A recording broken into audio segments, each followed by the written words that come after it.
یہاں اپنے حبیب کے سانچے میں آ جاؤ، اس کے سانچے میں آ جاؤ، اس کی صفات میں آ جاؤ، اس کے اخلاق میں آ جاؤ، اس کے کردار میں آ جاؤ۔ ناظرین، اللہ تعالیٰ جسے ہدایت بخشتا ہے معاشرے میں اسے عظیم تر کر دیتا ہے اور اس کی قدر و منزلت اس مقام تک پہنچ جاتی ہے جس پر ہر کوئی اشش کر اٹھتا ہے۔ مولانا طارق جمیل خدائے یکتا کی اس کرم و نوازی کی بہترین مثال ہیں جس نے طارق جمیل جیسے لاپرواہ اور بے دین شخص کو اس طرح ہدایت بخشی کہ اس کی آواز میں وہ تاثیر رکھ دی گئی کہ اسے سن کر کئی دل کفر کے بت توڑ کر دائرہ اسلام میں داخل ہو گئے۔ طارق جمیل موجودہ دور میں دنیا اسلام کا پر اثر چہرہ بن کر سامنے آئے ہیں۔ ان کے باتوں میں انتہا پسندی کی بجائے ہم آہنگی، درگزر، عاجزی اور سخاوت کا درس ملتا ہے۔ وہ ایک ایسی ہستی ہیں جنہوں نے ہر طبقے کو متاثر کیا ہے اور کبھی گلوکاری میں مشہور ہونے والے طارق جمیل نے دنیا کے 6 براعظموں میں اپنی جماعت کے ساتھ دین کا پیغام پہنچایا۔ ناظرین، والدین چاہتے ہیں کہ ان کے بچے دین پر عمل پیرا ہوں، لیکن حیرت انگیز طور پر جب طارق جمیل نے اس رستہ پر چلنے کا فیصلہ کیا تو انہیں گھر والوں اور رشتہ داروں سے اس اذیت کا سامنا ہوا جسے لفظوں میں بیان نہیں کیا جا سکتا۔ انہیں مولوی ہونے کے طعنے دیے گئے اور یہاں تک کہ انہیں رشتہ تک نہ دینے کے لیے ڈرایا گیا، مگر جس کا دل کملی والے کی محبت سے نور ہو چکا ہو اسے دنیا کی طلب حق کے راستہ سے ہٹا نہیں سکتی۔ طارق جمیل 1952 کو ملتان کے قریب واقع تلمبہ میں پیدا ہوئے۔ ان کا تعلق ایک زمیندار فیملی سے تھا۔ طارق جمیل حسین و جمیل ہونے کے علاوہ بہت باصلاحیت تھے۔ وہ پڑھنے لکھنے میں بہت اچھے تھے جبکہ چیزوں کو سمجھنے میں کمال مہارت رکھتے تھے۔ طارق جمیل نے اپنی ابتدائی تعلیم آبائی علاقہ ہی سے حاصل کی۔ اچھے نمبروں کی وجہ سے وہ اپنے والدین کا خواب پورا کرنے کے لیے king Edward medical college Lahore میں داخلہ لینے میں کامیاب ہو گئے۔ طارق جمیل کے والدین انہیں ڈاکٹر بنانا چاہتے تھے۔ یقینی طور پر ہر والدین کی یہی خواہش ہوتی ہے کہ ان کی اولاد ڈاکٹر یا انجینئر بنے اور نہ صرف مالی طور پر بلکہ سماجی طور پر بھی قابل عزت ہو، اور یہی معصوم خواہش طارق جمیل کے والدین کی بھی تھی جسے طارق جمیل بخوبی نبھا رہے تھے، لیکن قدرت کو کچھ اور ہی منظور تھا۔ طارق جمیل کنگ ایڈورڈ میں ڈاکٹر بننے کے لیے گئے تھے، لیکن ان کے ساتھ کیا ہونے والا تھا یہ ان کے وہم و گمان میں بھی نہ تھا۔ طارق جمیل کا دین کی طرف آنے کا واقعہ پڑھ کر ایسا لگتا ہے کہ جیسے کوئی ایڈجسٹمنٹ بیورو ہو جو کاتب تقدیر کے لکھے ہوئے پر عمل کروا رہی ہو۔ طارق جمیل جو بے دین تھے انہیں دین کی طرف لانے اور وہ بے مثل مرتبہ مقام دینے کے لیے لمحہ بلمحہ طارق جمیل پر نظر رکھے ہوئے ہو اور اسے ان راستوں کی طرف کھینچ رہی ہو جو کاتب تقدیر کے لکھے گئے ہیں۔ کالج میں طارق جمیل کے دن معمول کے مطابق گزر رہے تھے۔ سبھی بہت خوش تھے۔ طارق جمیل اپنے والدین کے لیے ڈاکٹر بن رہے تھے اور خود طارق جمیل بھی اپنے پیشے سے خوش تھے۔ کالج میں وہ بطور سنگر بہت مقبول تھے۔ کنگ ایڈورڈ میڈیکل کالج میں جب معمول کے مطابق کسی پارٹی یا فنکشن میں طلبہ گانا گاتے تو پورے کالج کی جانب سے طارق جمیل کے لیے بھرپور فرمائش کی جاتی تھی۔ سبھی طلبہ کو ایک دفعہ گانے کا موقع دیا جاتا، لیکن طارق جمیل کی سریلی آواز کی وجہ سے انہیں 2 بار گانے کا موقع دیا جاتا تھا اور یہ سب طلبہ کی پرجوش فرمائش پر ہوتا تھا۔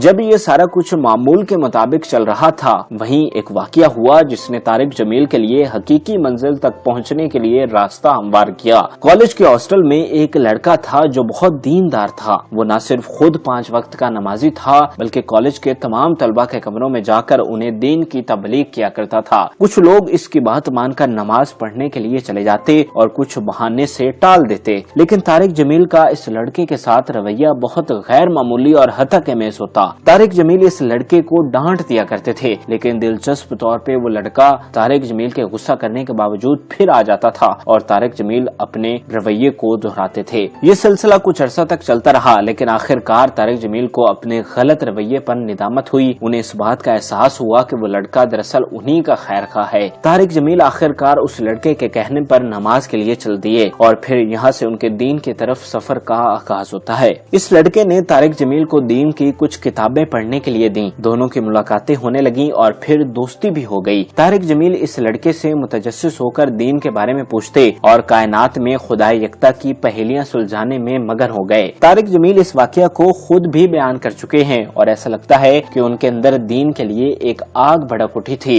حالانکہ کئی ایک لڑکے نماز پڑھنے کے لیے جایا کرتے تھے، اس تبلیغ کرنے والے لڑکے سے کئی دوسرے لڑکے متاثر ہوئے تھے، مگر طارق جمیل کا رویہ ایک دفعہ پھر غیر معمولی تھا، اور پھر آخرکار طارق جمیل کے اندر لگی آگ نے انہیں کنگ ایڈورڈ سے نکال باہر کیا اور رائمنڈ کے ایک مدرسہ میں لے گئی، جہاں پر انہوں نے دین کی مفصل تعلیم حاصل کرنے کے لیے داخلہ لے لیا۔ کنگ ایڈورڈ سے نکل کر ایک مدرسہ میں داخلہ لینا طارق جمیل کے لیے کسی طور آسان نہ تھا، جس کا اندازہ ان کے ساتھ گھر والوں اور رشتہ داروں کے رویہ سے لگایا جا سکتا ہے۔ طارق جمیل ایک دم سے پسندیدہ اور قابل عزت کی فہرست سے ناپسندیدہ کی فہرست میں شامل ہو گئے تھے۔ ان کے گھر والوں نے سخت ناپسندیدگی کا اظہار کیا، جبکہ ان کے رشتہ داروں نے تو حد ہی کر دی۔ سبھی انہیں مولوی کے طعنے دینے لگے، انہیں خطرناک انجام سے ڈرایا گیا، انہیں مالی مسائل کی تنگی سمیت کئی دوسرے خدشے دکھائے گئے، یہاں تک کہ طارق جمیل کے ماموں نے یہ تک کہہ ڈالا کہ تمہیں کوئی بھی رشتہ نہیں دے گا۔ لیکن طارق جمیل کے اندر نہ جانے دین کے لیے کیسی محبت جاگ اٹھی تھی، جس نے ان تمام تنقیدوں اور ذلت آمیز رویوں کی بالکل پرواہ نہ کی۔ نہ جانے انہیں کس نے یقین دلایا تھا کہ یہی تمہارا حقیقی راستہ ہے اور تمہیں جو ملنا ہے اسی راستے سے ملنا ہے۔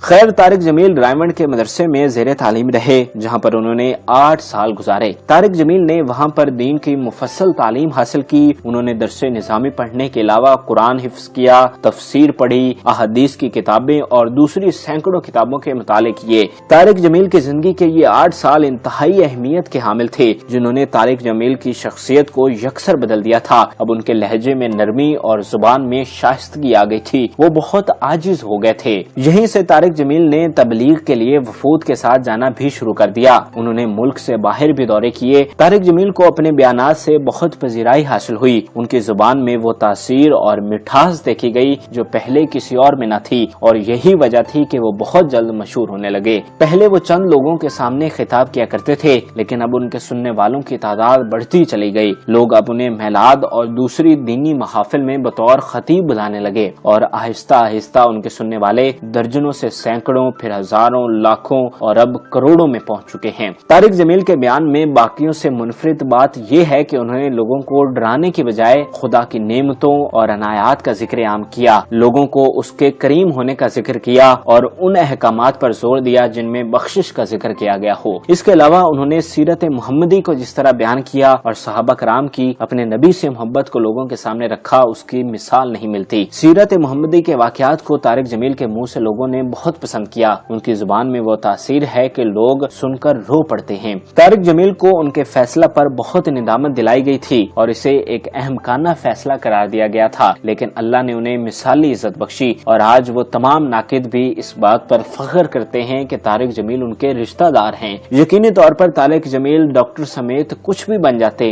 انہیں وہ عزت اور مرتبہ مقام قطعی حاصل نہ ہوتا جو اب ہوا ہے، اور یہ سب دین الہی پر عمل پیرا ہونے کی بدولت ہے۔ اگر وہ دین کا راستہ اختیار نہ کرتے تو انہیں یہ مقام قطعی حاصل نہ ہوتا۔ اب طارق جمیل کی ہر طرف دھوم ہے، ان کی ایک جھلک دیکھنے کے لیے لاکھوں لوگ جمع ہو جاتے ہیں۔ انٹرنیٹ پر وہ ذاکر نائک کے بعد دوسرے سب سے زیادہ سنے جانے والے اسلامک اسکالر ہیں۔ طارق جمیل نے دنیا کے 6 براعظموں تک اپنی جماعت کے ساتھ سفر کیا ہے اور وہاں پر اللہ تعالیٰ کا دین پہنچایا ہے۔ کئی لوگ ان کی تبلیغ سے متاثر ہو کر کفر کو چھوڑ کر دین اسلام میں داخل ہوئے ہیں۔ طارق جمیل آج بھی دین اسلام کی تبلیغ میں کشاں ہیں، اور اب ان کے بچے بھی جوان ہو چکے ہیں جو کہ عالم دین ہیں اور دین کا پیغام پوری دنیا تک عام کر رہے ہیں۔ مولانا طارق جمیل جیسے لوگ پاکستان کا ایک روشن چہرہ ہیں جو اسلاموفوبیا کی جنگ میں بخوبی اپنا کردار ادا کر رہے ہیں اور مغربی دنیا کو یہ پیغام دے رہے ہیں کہ مسلمان دہشت گرد نہیں بلکہ دہشت گردی کا کسی مذہب کے ساتھ کوئی تعلق نہیں، اسلام امن کا گہوارہ ہے اور یہی وہ واحد دین ہے جو سبھی مذاہب کو آزادانہ عبادت کرنے کی اجازت دیتا ہے۔ آپ کا اللہ کے لیے دھڑکنا، امت کے لیے بے چین بے قرار ہونا،